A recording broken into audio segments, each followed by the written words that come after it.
Well, Justin, just me and you again tonight. Our boy, Mr. Tim Lyons, has a very excusable reason for not being here this evening. It is his 16th wedding anniversary. So, congratulations to Tim and Heather Lyons on their wonderful anniversary. Yeah, man. Congratulations, Tim, bro. I mean, you're gonna be on your way being in that anniversary sweepstakes here soon when you and the lady gets hitched. So I'm excited for you. But yeah, congratulations, Tim. Definitely you gotta take care of those husband duties and plan making sure that anniversary goes well, I should say, I did which I'm see a sure that's little 16 years. I did see a little something lingering out there about him getting the smoker going. That's kind of his thing, man. Yeah, at this point, man, they've been in together what? They've been married 16 years. It is what Mhm. it is, bro. Like A nice unless you have dinner, relaxing. He was yeah, uh he was putting a bidet in when I was texting him earlier, hmm doing some nice stuff. yeah, for sure, man. You gotta take care of the lady, you gotta take care of your marriage, man. I get it, man. There's a lot of great relationships out there, but too often we hear about society and the failed relationships that come along with it. It's nice to be able to celebrate the successful ones, man. You got to keep it going, man. So Yeah. we here for you, Tim Bear, Now, and it's just me and you. are you a bidet guy? I don't even know what that is. I ain't gonna lie to you. That's the toilet that squirts water up in the hoo hoo. Oh, that's what that is, Yeah, bidet.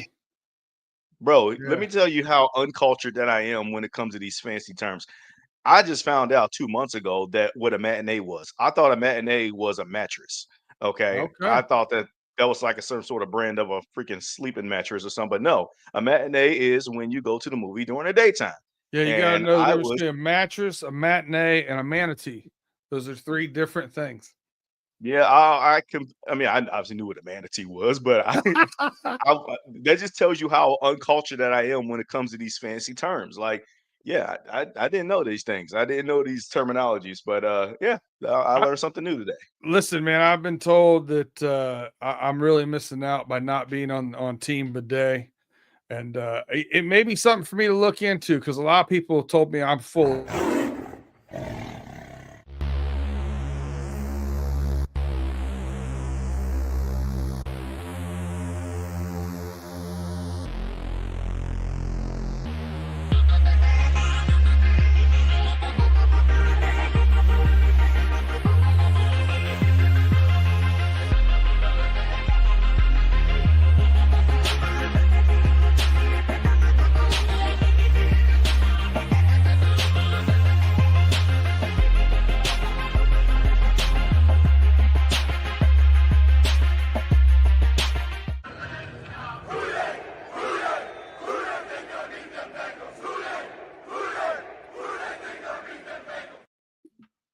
Welcome back, everybody. We are running through the jungle. I'm your host, Brandon Herriott, here with your host, Justin Lacey. What to do, Justin?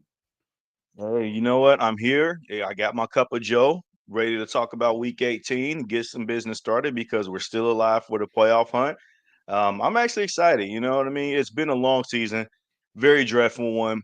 But at the end of the day, man, I'm glad that we're finally here in this spot to the point where it's like, okay, we're still alive. But at the end of the day, if we don't make it, we can just, you know, move on to the playoffs and just sit back and truly have fun and not put no emotional equity in behind it.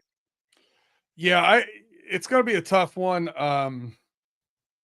We'll get into some of these things later. It's an uphill battle for us for sure to get into the playoffs.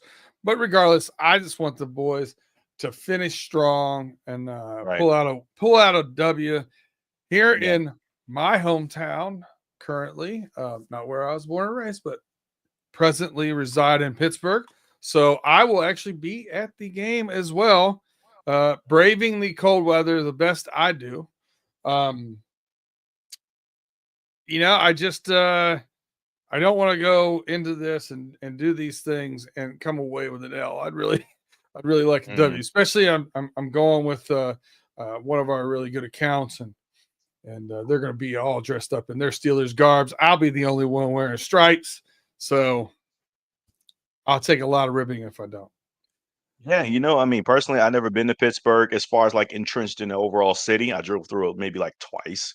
Mhm. Um, Not a lot of Bengals fans travel to Pittsburgh, man, go to these games, and it's a shame because we've always had this sort of mental edge over the years when they've had our number, and they've always came to Cincinnati like it was nothing. Half the time, the stadium was just entrenched with those terrible towels, but we Steelers never tra- really kind of Steelers fans they try. travel well, man. Oh, they travel extremely well. Oh, in every stadium for that matter, with probably the exception of Cleveland, as that's as surprising as that may sound, knowing that they're in close proximity of each other. But they come to our stadium all the time. But it is very rarely that you see a lot of Bengals fans travel there. Yeah. And in the past, it was always been because fights might pretend to develop. We might feel so salty that we want to start fights with them, and then next thing you know, we're outnumbered. It was just one of those things where it's like it's not our territory, so we don't even bother. But at the end of the day, man, you take advantage of the opportunity to be able to travel to certain NFL stadiums. And quite frankly, I'm here for it, man. I mean, Yeah. sure, you might be outnumbered as terms of like fan perspective, whatever. You might not see a lot of Bengals fans travel along with you, but at the end of the day, man, you got Joe Burrow in the house, you got Jamar Chase in the house. The Bengals are really the only team that can really kind of put Pittsburgh onto the brinks in their own stadium. I don't think that Lamar or the Browns can do it like the Bengals can at least. And out of respect, I think Steelers fans actually truly respects Joe Burrow a lot more. Yeah. Hey, listen, I want to get into breaking down the Steelers game right up front. Normally we give you a little bit up front, but we're gonna save some of this good stuff. We want to talk about the Pro Bowl nominations Mhm. and outside chance for MVP maybe, but we'll get into that after we do the Pittsburgh breakdown. But before we get into that, if you're listening to us, please give us that like, subscribe, rate, review, and share. And if you can, give us a little shout out, give us a little comment, a little 5-star review. Look, we got a thank you from Tim. Tim, being the ever so most romantic guy as he is, I'm sure, um, making his wife for her anniversary listen to our podcast. That's very, very kind of you. Heather's a saint. Um, yeah, let's go ahead and get into this, breaking down the what do we think about this Steelers matchup? Um, do you want to give an overview, or you just want to go right into the meat and potatoes of this? We doing both, you know what I mean? We ain't ducking no smoke. We got Steelers matchup concerns, man. What's your concerns going into this game with the Steelers? The Steelers aren't quite on the heater they were when we played them the Mhm. first time. They've turned the ball over a little bit more recently. They've also been playing better defenses and playing better teams recently, and they're on a 3-game skid. So what's your takeaway here? Pittsburgh Steelers have not been playing well as of late, and it's a far cry from how they looked after they played us the first time in Cincinnati.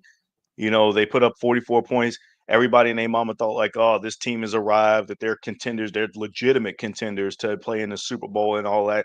And meanwhile, I think that the rest of the reality of the world that watches the league and understands this team knows that the second shoe was about to drop at some point.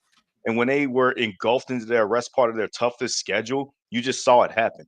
I knew they were going to lose to the Philadelphia Eagles. I knew they were going to lose at Baltimore.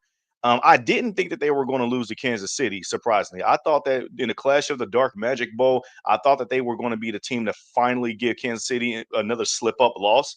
But it just goes to show you that Kansas City, they prepared very well. It was a lot of fluky things that happened. Again, that's why it's the Dark Magic Bowl. But it just shows that Pittsburgh just wasn't on the level of the other teams that were playing at higher levels. And then you got Patrick Mahomes that was also kind of playing at a resurgent level as well, too, compared to the first half of the season. And then now you got this Bengals team that's motivated as all hell to finish the season strong. I understand that they're coming off of like 11 days of rest, maybe 10 days of rest because they played on Wednesday on Christmas Day. This game is on Saturday. But I do have some concerns. And my concerns from an overview standpoint is that this does not bode well for the Bengals in terms of the spot that is in the spotlight that is in. It's a Saturday night game, prime time, on the road, AFC North. I had to do a little bit of digging, and I had to ask this question a couple of times on Twitter because I did not know when the last time the Bengals won an AFC North on the road in prime time. Now they've won road AFC North games, yes, but in the spotlight, I can't even tell you the last time that they won it. And I had to go back, and it was given to me. Actually, I'm gonna shout him out. The friend of the show, or just friend of mine, he also has a podcast as well too. Mike Santagana, also known as Bengal Mhm. on X. The guy, he told me that the last time the Bengals won a road AFC North primetime game was in 1995, and that was against Pittsburgh. Wow. I was so shocked because I was thinking it had to be one sooner than that. No, no. The game I was thinking about was 2007 when we were at Baltimore and we won that game 21-7 and we only kicked 8 field goals. But he told me that that was actually a 4:30 game, and I was like, "Oh, that makes sense because then it went dark and then yeah, you know what I mean." So it was really so this spot right here in the AFC North on the road in prime time does not bode well in Cincinnati's favor when you come about like history and whatnot.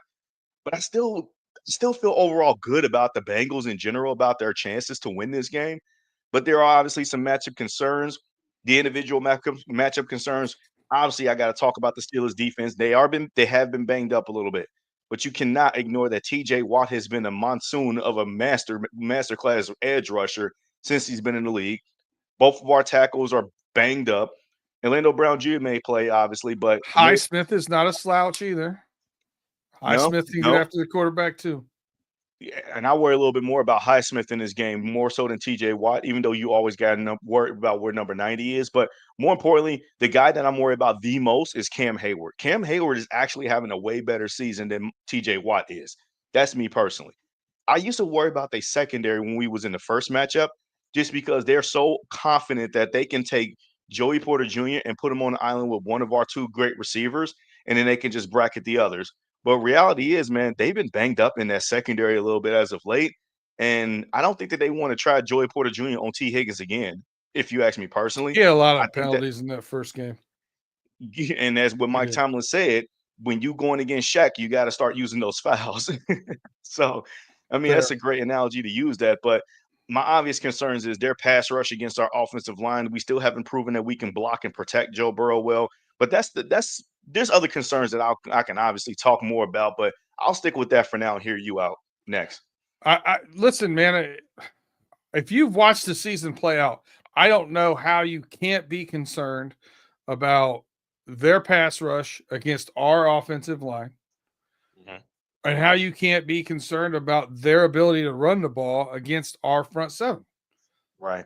You know, the Broncos gashed us several times on any of those stretch plays or any of those wide plays. Man, we didn't get there. We didn't set the edge. We got out of gap integrity, and it just looks bad. Yeah. We That's something that we got to be better at, and it's something that really concerns me going into this game. Number Mhm. one concern, as long as TJ Watt's out there, Highsmith's out there, that's going to be my number one concern. Joe Burrow's health and safety. I'd like to get him back without any problems in this Mhm. final week of the season. So matchup opportunities here in the matchup with the Steelers. High scoring affair last time. What do you think? We've got some question marks with Chase Brown. Mhm. T. Higgins again marked questionable, but I think we expect him to play. Yeah. But there are some concerns there. Amarius Mims again with the hand and the ankle. He's banged up at least if he comes into this game and plays. Mhm. What do you think the opportunities are for us to take advantage of with all those things said? You know what? I'm actually going to go with the Bengals defense with this one as the perfect opportunity to swing the momentum back in their favor. Again, as we already know throughout the duration of the season, it was just bad with the defense all this year. And don't get me wrong, they have turned the corner a little bit against bad teams and whatnot. But the last time we saw this Steelers team, that offense was still not that impressive, and yet you let them just go up and down the field on you, just offer just check downs with a couple of big plays here and there. But the missed tackles is just at an alarming all-time rate, all-time high, and that's just not sustainable. I want to believe that the Bengals have turned the corner, but I got to see it to truly believe it. And to be perfectly honest, I don't think that they're going to truly turn the corner with one game left in the season. It is what it is. But I am going to look at the Bengals pass rush and the edge rush to be able to get after the passer here with this one. Russell Wilson has also been taking a lot of sacks. He's been doing some uncharacteristic turnovers here lately as well too. I think that the Bengals edge rushers, you're finally starting to see that pass rush develop a little bit. Not just with Trey Henderson, you got Joseph Osai getting after the passer Mm-hmm. here. The emergence of Cedric Johnson.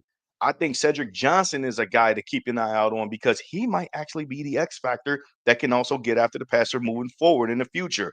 He also might be that young guy that be like, okay, we might be able to move forward and just say like, all right, we don't maybe need to resign either Joseph Osai back. I would like to bring him back for a year or Besides, whatnot. had a sack in 4 He's straight games, or at he's been least a pretty half. solid. I'm going my two guys, my two keys for this defensive line that I'm going to be paying attention to is Joseph Osai and Cedric Johnson with this one. I know we got Chris Jenkins Jr. and McKinley Jackson, but they didn't have the best games last week, and I think that Chris Jenkins is also hurt a little bit. So that's not really the best opportunity that I will take, even though I do like my chances against their interior as well too.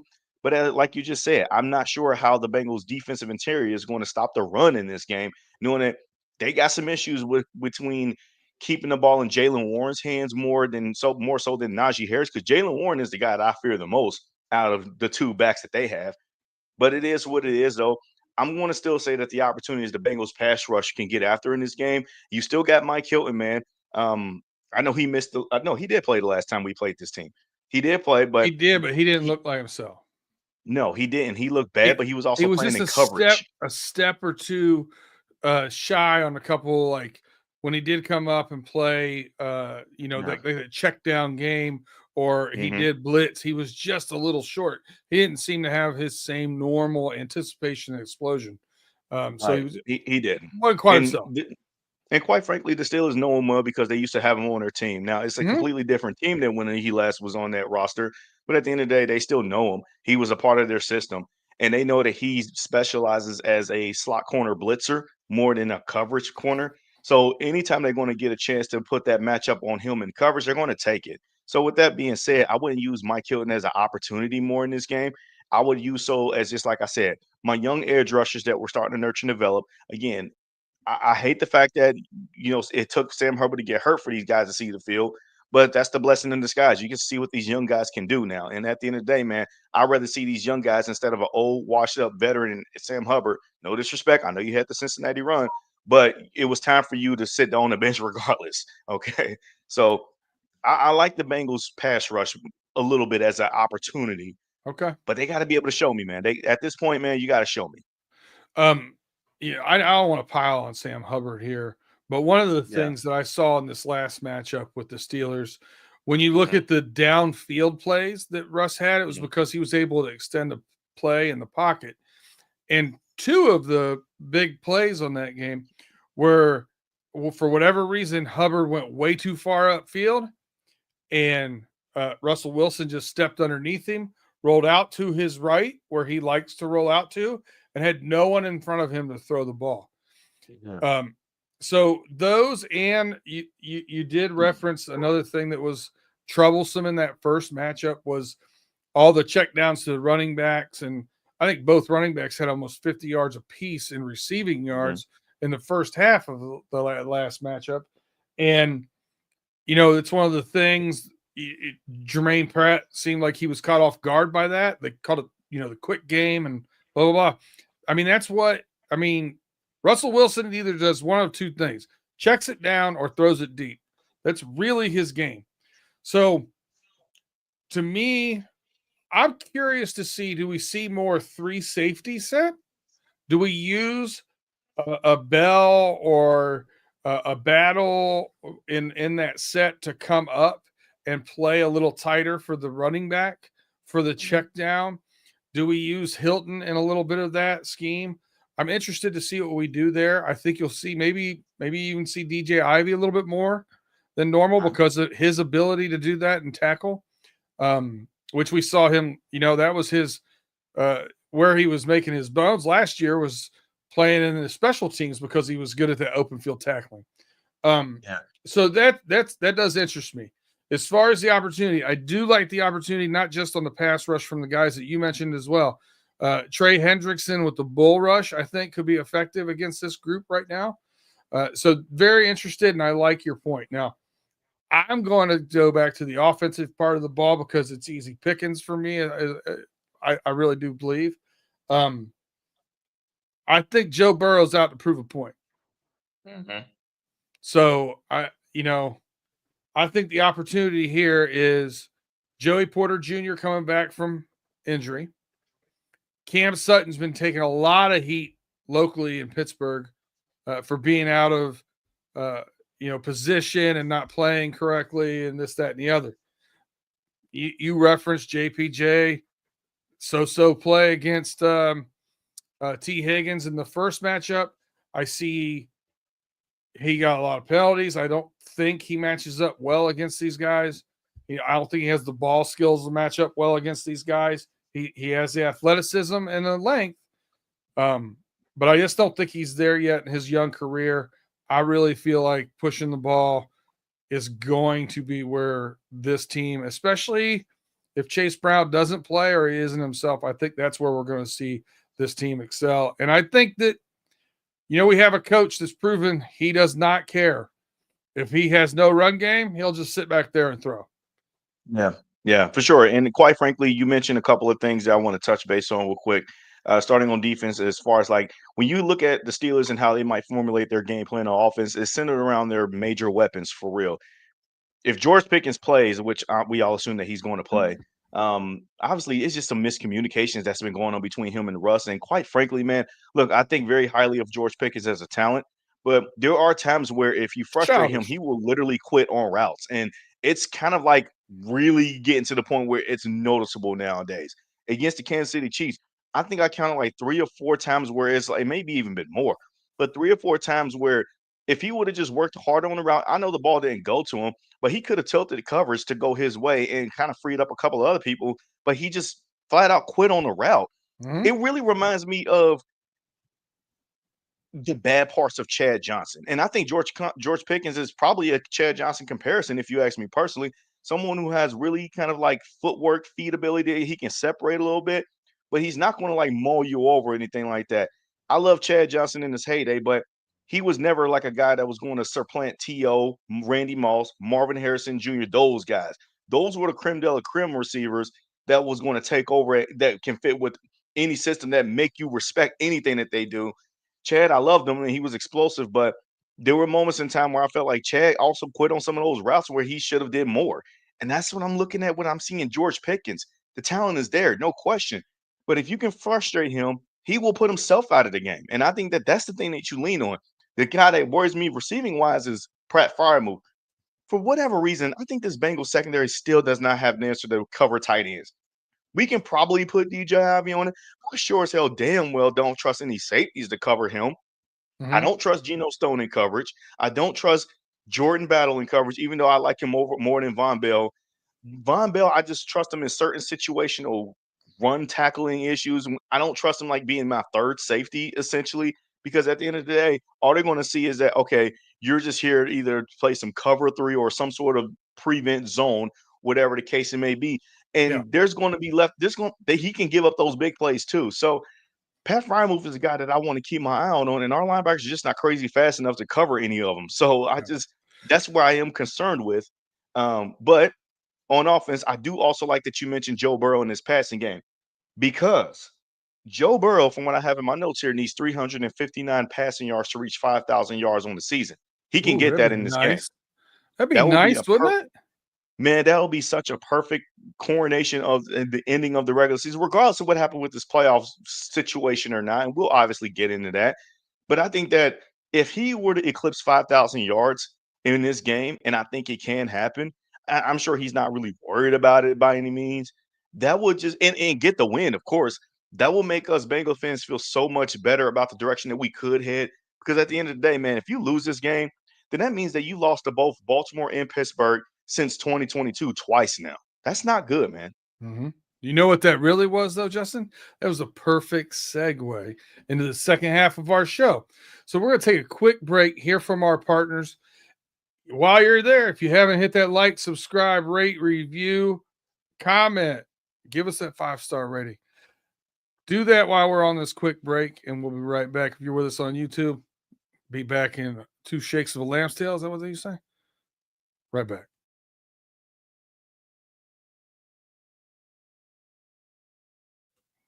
And welcome back to Runnin Thru the Jungle. Once again, it's Brandon Herriott here with Justin Lacey. We have went through the Steelers matchup portion of the show. We're going to talk a little bit more in depth about Joe Burrow, Joe Burrow's outside chance to catch this MVP race.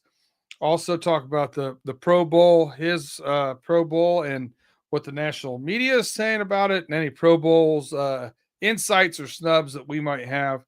But I want to start off with I don't know if you watch Nick Wright, his show or whatever, but I try not to, but I mean, his information is out there, listen, so I listen, man, he's a huge Kansas City homer. I mean, he's pretty out there with it. I mean, he wears it as a badge of honor.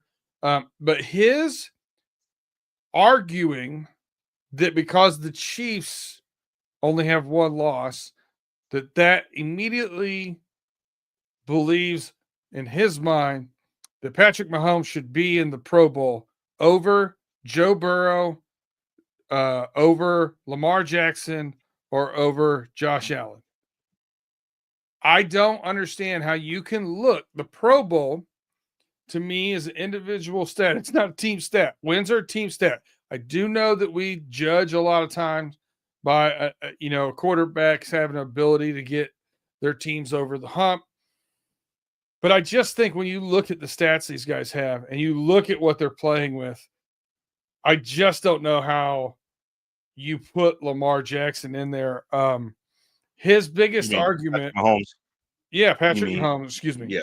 Patrick Mahomes. Yes, Lamar's in for sure. But Patrick Mahomes, Nick Wright's argument was he had a bad start to the season, but if you take away his last 6 games or his first 6 games, his last 10, he's averaging 272 yards per game with over 98 passer rating in his last 10.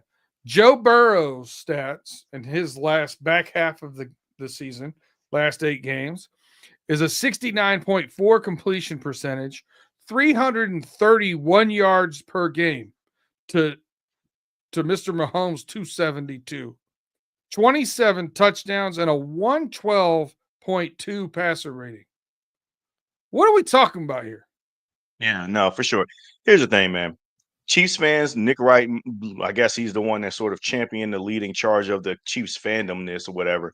But look, Chiefs fans are trying to manufacture any kind of motivation to sort of propel them through this playoff run and think that that's going to inject Mahomes with the same kind of intensity. They believe that Patrick Mahomes has entered into his Michael Jordan-esque space to where voter fatigue is happening. When the reality is, man, Patrick Mahomes has just not been playing well for the greater part of the season. It's much like the Bengals defense. Just apply it into Patrick Mahomes. Now, he has been good. Now, he's not wrong. In the last several games of the season so far, he has been great. And I'm not going to take anything away from that. But he has not been better than Josh Allen. He has not been better than Lamar Jackson. And he hasn't been better than Joe Burrow. And he hasn't even been better than any of the NFC side of the quarterbacks that made it in the Pro Bowls as well, too. And if we're being perfectly honest with us, there's other guys that probably was more deserving of the AFC Pro Bowl too before you even insert Mahomes into that conversation. I think that the world was having too much of the conversation was that the Chiefs in the manner that they were winning, were they lucky or or were they actually winning by virtue of just skill? The last game against the Broncos, they needed a blocked field goal to win that game. When the Broncos, that was a chip shot winner. And Mm-hmm. at the end of the day, like they still won the game, and Mahomes is going to get credit for that win. But it just goes to show you that you never need. You Two should have. two wins via penalty. You Don't needed forget a that. two. Oh my goodness, man! And then you needed an extra toe just to beat the Ravens because the thing is, though, the Ravens actually scored that touchdown fairly. If they didn't, call that incomplete or whatever, Baltimore goes for 2. And quite frankly, looking at Lamar Jackson's track record of going for 2 and getting those 2-point conversions, I like my chances there too. So there's a lot of if ands or buts statements when it comes to his arguments. And quite frankly, look. I give credit to Nick Wright to where it's due. He's a very entertaining individual. He's very intellectual. I think that he does give great points because a lot of the growing conversation that you have across the NFL, and then you hear him try to contextualize it, it does make sense to me. And I really do appreciate some of his points of view on things. Mm-hmm. But I think that his Chiefs color lens glasses are just they're colored so hard. And And then I'm they just not start buying talking into the about the argument. MVP, and he immediately goes to Mahomes and Josh Allen. And I'm looking at Yeah. these two guys.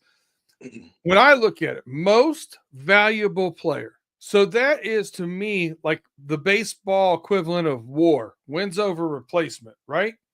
So Mhm. if I look at how the Chiefs have been winning and what the Chiefs are doing, and I look at Mahomes' stats that he has and what he's been doing, can I put somebody else, a competent quarterback, in there and have them the same spot or better than where they are?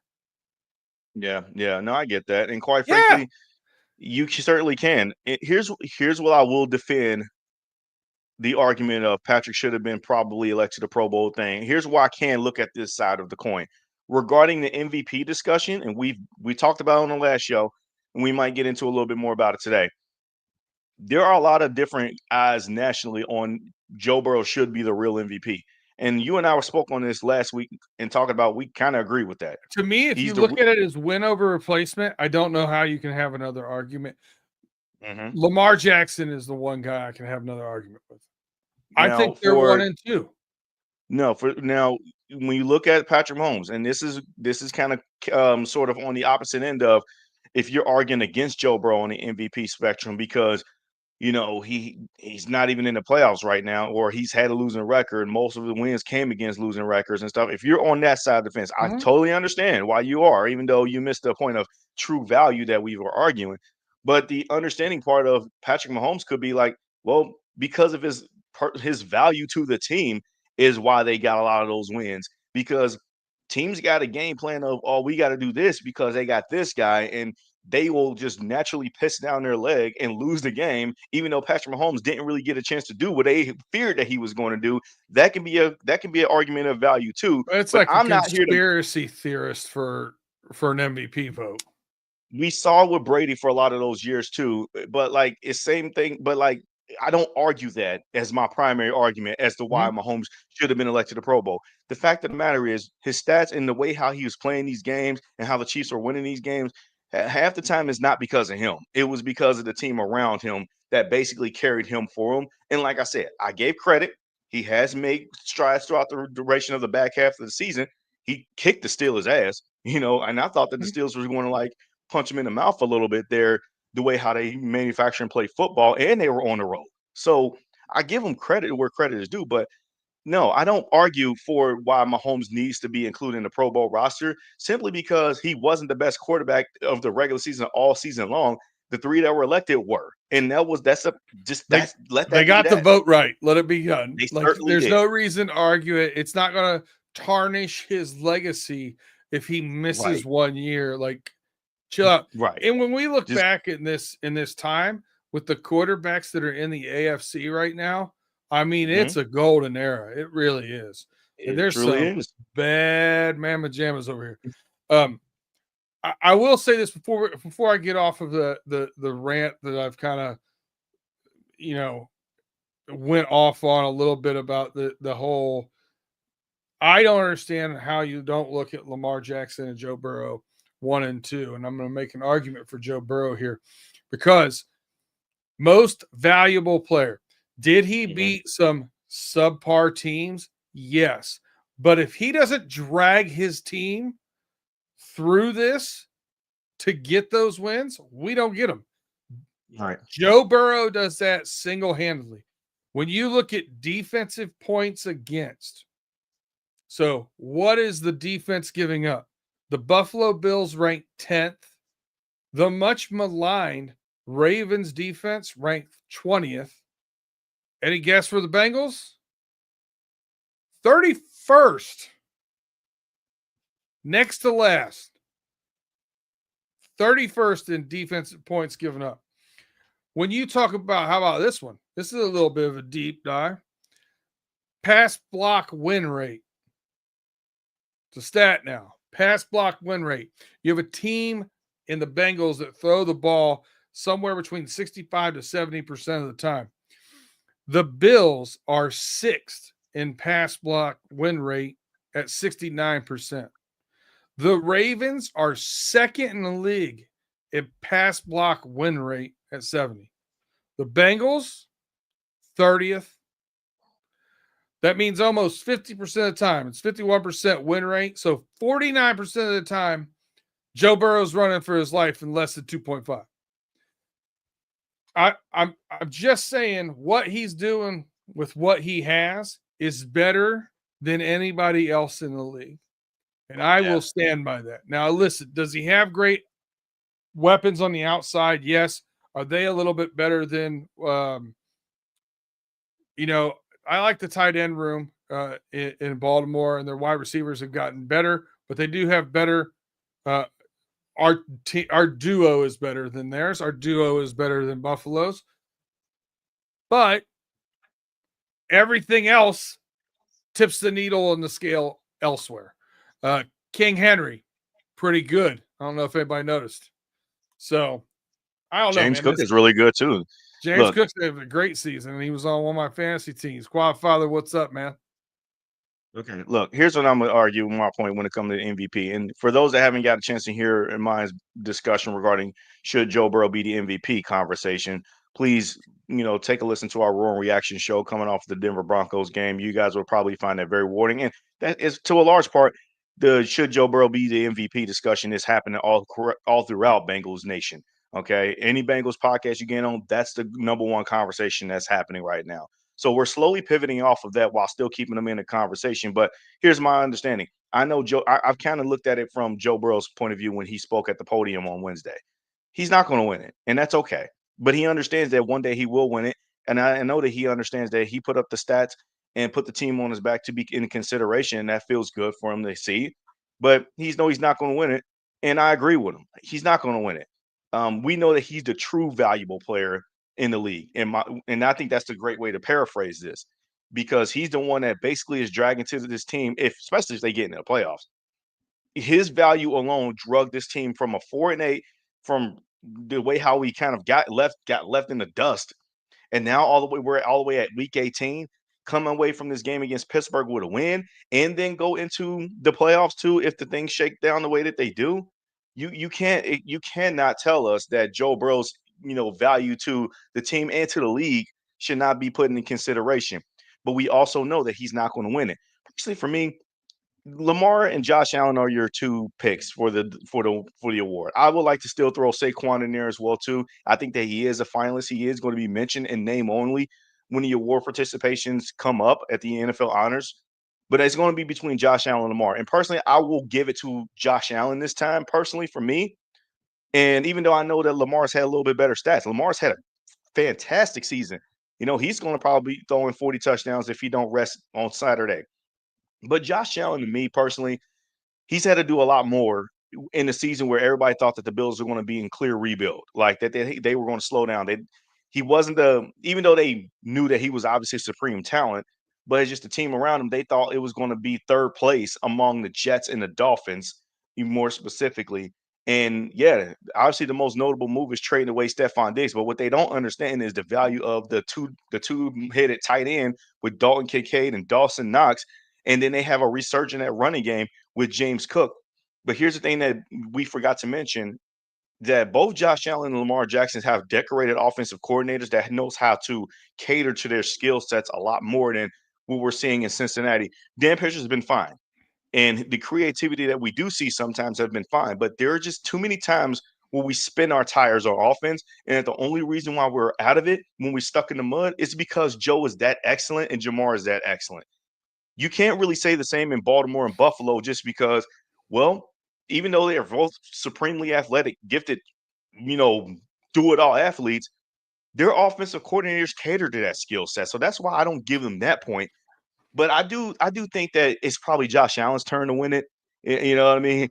As crazy as it is, and I know a lot of Ravens fans will hate that, hearing me say that, because it should go to who was truly the most, whatever, bro. Josh Allen's been equally as valuable to his team, just like we're arguing for both Burrow and Lamar. Let me get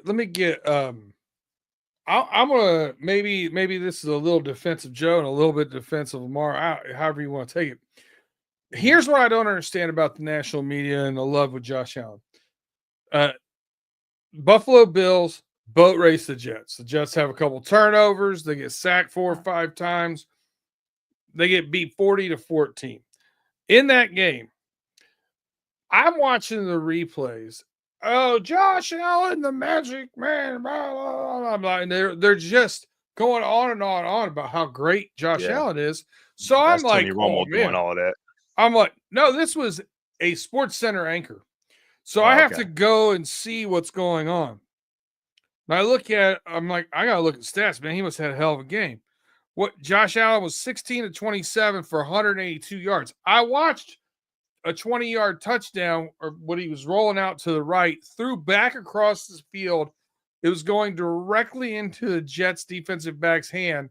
I thought the same thing Coleman too. runs out of nowhere. Keon Snatches Coleman it. snatches it. Like, he has stood up for grabs, and everybody's applauding how great he is. Like, is he talented? Yes.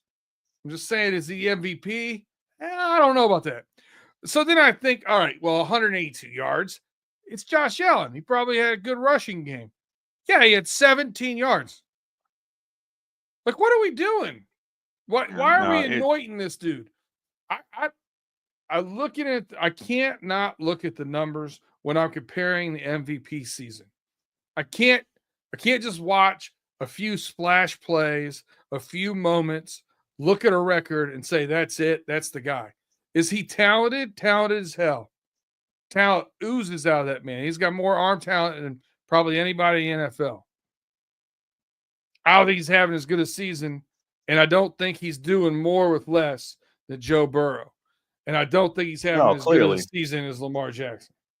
No, clearly. And if I made the comment that he's done more with less than what Joe Burrow is no, that's the wrong statement. I want to walk back. I don't think I said that, but if I did, let me walk that comment back. I'm just throwing it out there because I hear no, because definitely Josh Allen to me, has that's more. the definition of the MVP. He's the most valuable player on his team in the league. There is an immediate infatuation with Josh Allen, and it's because they've already like pre-anointed him as the Peyton Manning version to Patrick Mahomes' Tom Brady. They want him and Mahomes to be the next Manning versus Brady. They've wanted that for years now at this point, and it's been very frustrating. He's closer to Big Ben. He is definitely practically he is Big Ben. Let's just be honest here. But at the end of the day, instead of looking at it as trying to repeat history with Manning and Brady, why don't you look at it from a standpoint of there's 4 guys that you can compare and have equally great matchups. That's a good comment by the quad fellow. That's a great comment. Josh Allen is being anointed like Myles Garrett was last year, in my opinion. That's a pretty agree with that. On. That is absolutely good, and that's accurate because look, no disrespect to Myles Garrett, but he shouldn't have been. He should have been the defensive player of the year last year, in my mind. Actually, it should have been Roquan Smith. He was the most valuable to his defense last year more than anybody else. But TJ Watt was better than Myles Garrett last year too. I'm just saying. But bottom line is, I think that I do understand if they were to, like, I'm not going to cry and argue about like if Josh Allen gets the MVP, cool. If Lamar gets it, cool. If Joe gets it, great. Obviously, you're going to have a lot of naysayers that's going to disagree if Joe were to get it, but he's not going to be in that consideration or that argument because I mean, he's going to be in the consideration, but I don't think he's going to be in that argument if the Bengals are truly not in the playoffs. You know, if he's in the playoffs, sure, you can enter him in a discussion on a national level, but it's just talking points right now at this point. But you already know it's Lamar or Josh, and at this point, it's like, okay, Josh has done great things for his team. They're one of the best teams in the AFC. He was the only player that gave the Chiefs the only loss of the season. Also beat the number 1 seed in Detroit. I know he lost to Lamar earlier in the season back in week 4, but you can make the argument if the Bills and the Ravens were to play each other now, I probably might side to the Bills on this one because I feel like that they have grown and gotten better, even though their defense have given up some points or whatnot. But look, man, it's a fun argument to have. And we know we have that quarterback who's having that monsoon of a season, but it's also a damning indictment on the Bengals themselves. Like, you just wasted a freaking phenomenal season by the Bengals, by Joe Burrow, I'm sorry. For sure. Yeah. So we did have a couple of other gentlemen announced to the Pro Bowl. Trey Hendrickson makes the Pro Bowl again, defensive end. And to no surprise to anybody, Jamar Chase also makes the Pro Bowl. We had 2 alternates Orlando Brown Jr. and Chase Brown. Chase Brown, alternate. Yeah, man. Especially, coming in at the time when he finally started getting snaps in week 9, being Week starter snaps 9. in week 9, and you coming in as what, the third alternate or the fourth? I couldn't remember. I don't remember. Yeah, he's an alternate. Mm-hmm. He's an alternate. He got votes. Joe Mixon, former Bengal, got the Yep. Pro Bowl nod with the Houston Texans. I'm happy for him. That's going to It, spark up a lot of fiery conversations in Bengals Twitter.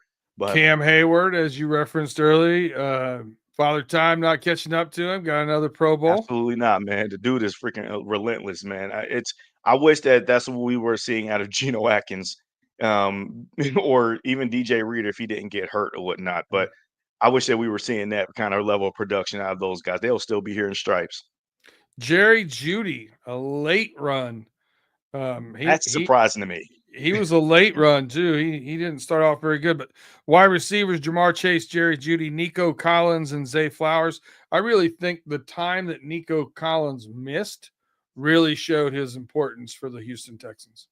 I He's a agree. difference maker. I think that we're going to probably get into this conversation, but who you think was snubbed? I got a few people that was snubbed. You'll be surprised here that the Bengals don't have any offensive linemen in the Pro Bowl. It's frustrating that Orlando Shocker. Brown Jr. is not making Pro Bowls with his time with the Bengals. He's been with us now for 2 years. And it's one of those things where it's like he made Pro Bowls left and right, man, with the other teams, Chiefs and Ravens. And now all of a sudden with us, they're just non-existent. Now he is an alternate, In as you mentioned. injury this year too. I mean, I don't think that helped. Yeah. Right? Yeah, that didn't help because I think he would have been a shoe-in as a starting left tackle if he didn't get hurt because he was playing really good, man. He was before he got hurt. Um, so you want to go snubs? Who you thought got snubbed in the AFC?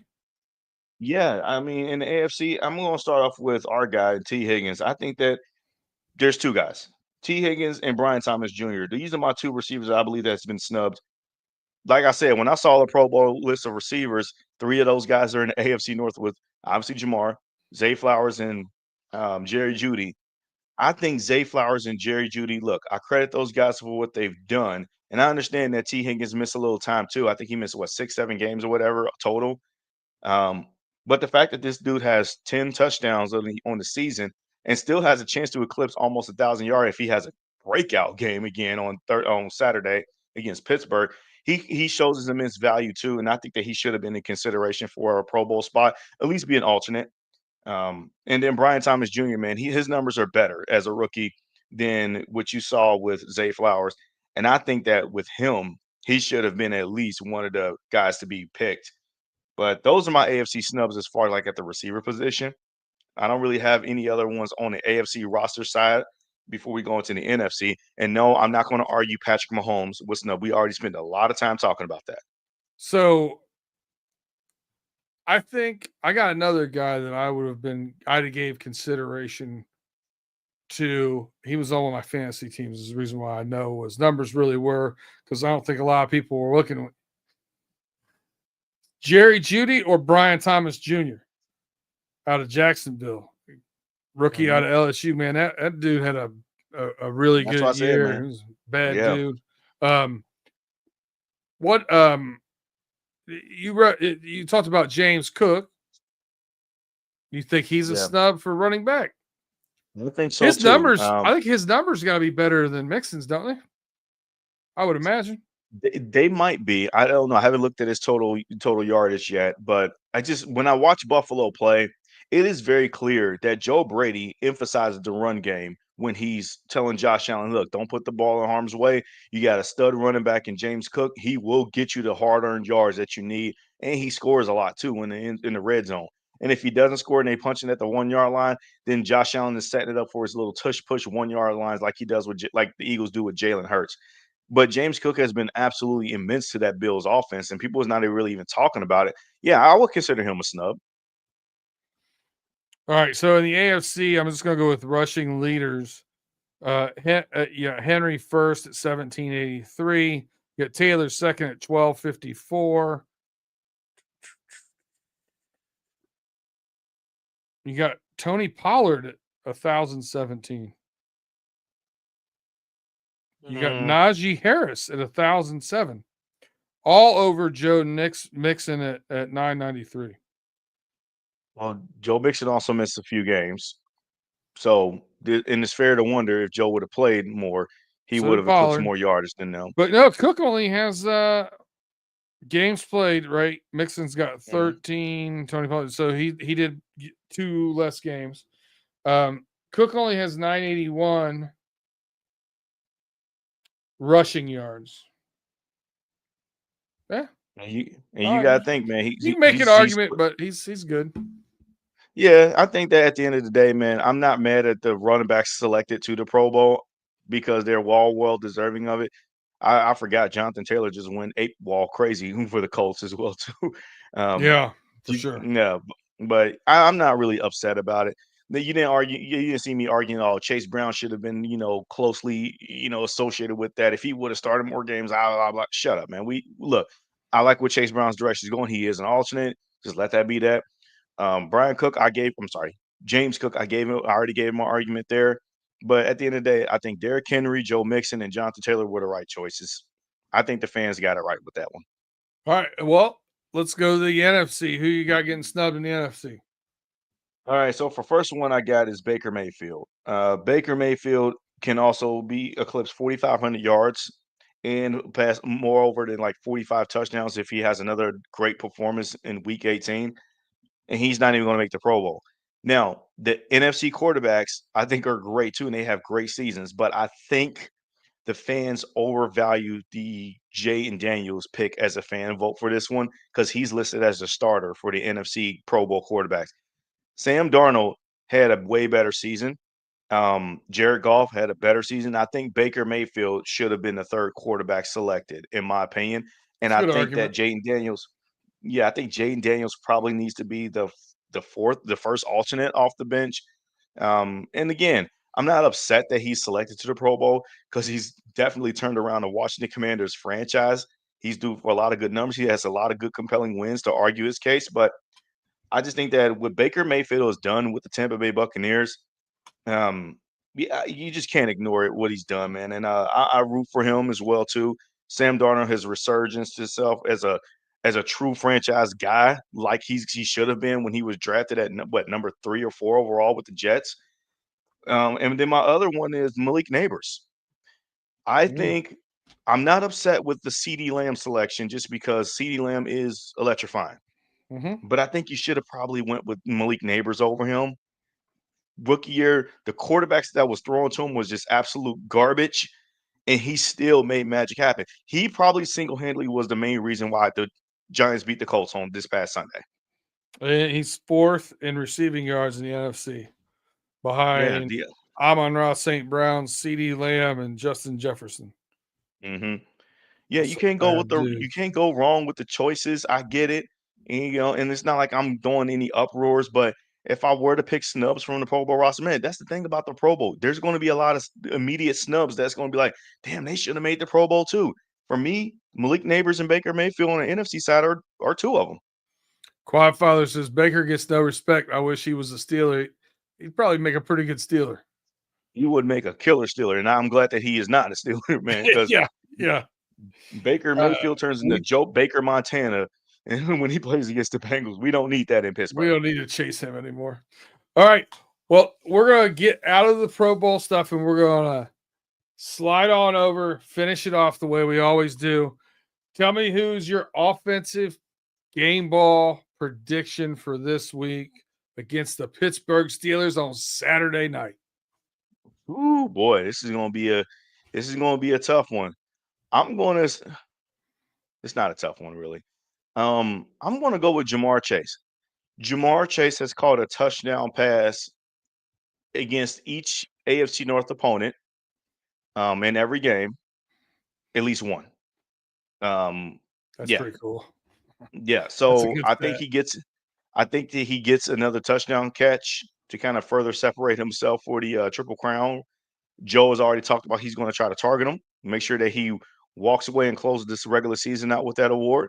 I believe him. I understand that Pittsburgh has a tough defense. They're going to probably do everything they can to, I guess, Yeah, they're not going to want to give that up for They're not sure. going to do that. But I think that Jamar is just that good that no matter how much you game plan for him, I think this Bengals offense is tough to stop. And we already played them already to the point where it's like they threw the kitchen sink at Joe and they still was able to put out 38 points. Well, 31 with the pick six. But I'm going to go with Jamar Chase with this one. I think that he further separates himself in the receptions caught and then maybe get in the end zone one more time to do a full, complete sweep of the AFC North of Jamar Chase catching a touchdown pass against every team each time that we played them this year. As I alluded to earlier, we got a Chase Brown that's going to be a little banged up if he plays. And, Zach Taylor has shown no qualms about throwing the ball 70% of the time or more. So I'm going to give the nod to Joe Burrow just because I think there's enough passes to go around that might dilute it enough. And you know what? I want to get that 360. And I think Zach Taylor might want to too. Man, screw Zach Taylor. Joe Burrow gonna be like, man, shut up, Zach. Man, I'm throwing this ball. So we got Joe Burrow and Jamar Chase. That's like I feel like we're taking chalk right now. Yeah. So I do want to put this up by your boy Quadfather here. Jamar could easily get 150 yards and a touchdown. Again, the Steelers secondary is a little banged up a little bit, but look, man, every time that these two guys play each other, the Steelers that they toughen us up a bit. And quite frankly, I'm ready to see their best that they got. I understand that a little bit has just been lost because they on a 3-game losing streak. But look, man, the Steelers play a different. They're quite a different team when they're at home, and I'm not going to put anything past them. I also live in Pittsburgh, and I hear a lot of the naysayers out there calling for Tomlin's head all the time and whatever. I see us get out coached a lot in this game too. Mm-hmm. All right. Defensive game ball predictions. Justin, who are you taking for your defensive game ball prediction? Not Geno Stone. Okay, I completely whiffed on that one last week, so I'm not doing that again. Lesson well learned. But I'm going to go. I'm going to keep it simple with this one. I think that Trey Hendrickson right now he's tied in the league with Myles Garrett at 14. I think he gets a sack. He didn't get a sack against the first time these two teams met up. I think he wants to get that sack just to be able to, finish with the league lead on top, and I think he does. And so I'm going to go with Trey Hendrickson with just that. Keep it simple. I thought I was alluding to my pick when I said keep it chalk. Trey Hendrickson, I think he gets at least one. So that's going to be my pick for the game ball as well because I want to see him. I'd like to see him get 2. That's just me. Yeah, same. I just want to see him just like outplay TJ Watt on the other side of the ball because he's their unanimous that all pro guy that everybody just loves talking about. Man. He is. He's a crazy difference maker, and you got to be able to watch out for him. I just want to see Trey outplay him too. Like he's outplayed Myles Garrett. Now you got to be able to outplay Watt. You can play on the same level with him, but let's see if you outplay him this time. All right, score predictions. We got the Bengals at the Steelers Saturday night, 8 p.m. Do you think the Bengals keep their season sliver of hope alive? Look, all signs are pointing for the Bengals to lose this game. The deck is stacked marginally against the Bengals here. They're setting it up for like the next domino to fall. When you look at games on Saturday and Sunday, like the Colts already lost, and now they need the next domino to fall with the Bengals.